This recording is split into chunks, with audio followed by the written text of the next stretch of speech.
Should real estate investors spend the time to get their real estate license? Or are there just too many drawbacks that are going to hold you back in the investment field when you become a licensed realtor? Well, in this video, I'm going to go through the pros and cons of becoming a licensed realtor as a real estate investor. Let's dive right into it.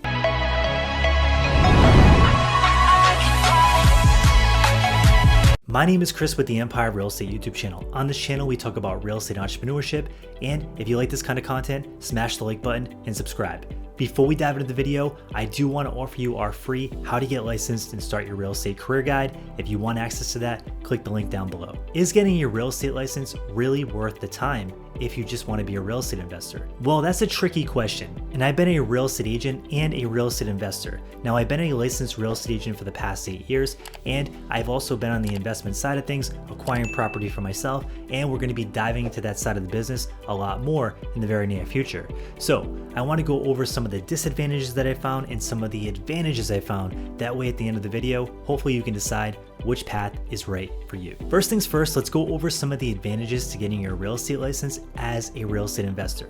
The first one is access to the MLS. Now, this isn't a super huge deal because as an investor, you can reach out to multiple agents and have them sending you property listings right away as they hit the market. So if you're not licensed, it's not the end of the world. But if you want direct control of the MLS and you want to see what's hitting the market the second that it hits and be able to schedule appointments with those agents and go directly to the listing agent, it's much more efficient to have your real estate license and be able to go straight to the listing rather than waiting for your buyer's agent to find you the deal, bring it to you, set up the appointment. You're more in direct control if you have a license. The second thing is you're going to be able to earn commissions on the properties that you purchase. Now, this is a huge upside because a lot of the properties that are on the market right now are offering buyer agent commissions, and this will lower your acquisition cost as a real estate investor.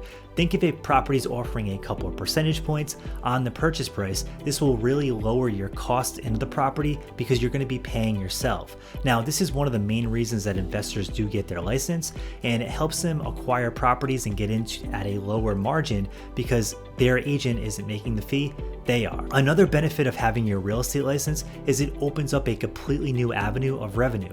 A lot of times when we're calling on fix and flip properties or investment properties, some of those properties don't meet the criteria. And if you are a licensed agent, you can list the property yourself and make a commission, which opens up a new stream of revenue for your real estate business. So not only will you have your real estate fix and flip side, you can also represent clients and sell their property and gain a percentage when those properties sell. So this will create multiple streams of income within your real estate business. And this is one reason that a lot of investors do get their license, because they realize they're leaving a lot of money on the table and they can take those commissions and then roll it into more fix and flip properties. And then some investors take those fix and flip properties that they're making good money on and then roll that cash flow into long-term buy and hold rentals, where they're storing a lot of their wealth and creating that residual passive income.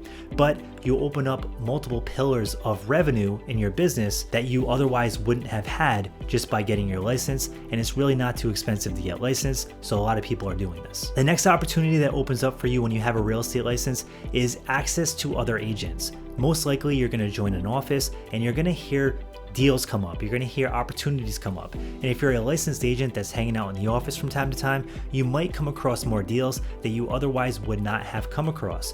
Another benefit is you're going to be networking with agents on a consistent basis and making friends with them and saying, hey, I'm an investor, I want to buy deals, and they're more likely to bring you deals because you're always around them and you're always top of mind. The next thing is all the extra education that comes along with getting licensed. So as a real estate investor, some of this stuff really might not be important to you, but some of the things that you learn during those classes are going to really help you in your real estate investing career. Now, if you do want to get started and get licensed, I do recommend Colibri Real Estate School. There's an affiliate link down below where you can find different sales and discounts to their classes. The good news is they are online and you can do them at your own pace while you're doing your own thing in your day-to-day schedule, which makes it a lot more convenient to get licensed. Now, let's go into some of the drawbacks of getting your real estate license. The first one is the time investment and the financial commitment in order to get licensed. It's going to cost you between $1,000 and $2,000 to get your real estate license, between the pre-license classes, the background checks, the application fees, and getting started with your brokerage and getting in-home insurance. So there is a financial investment to get this done.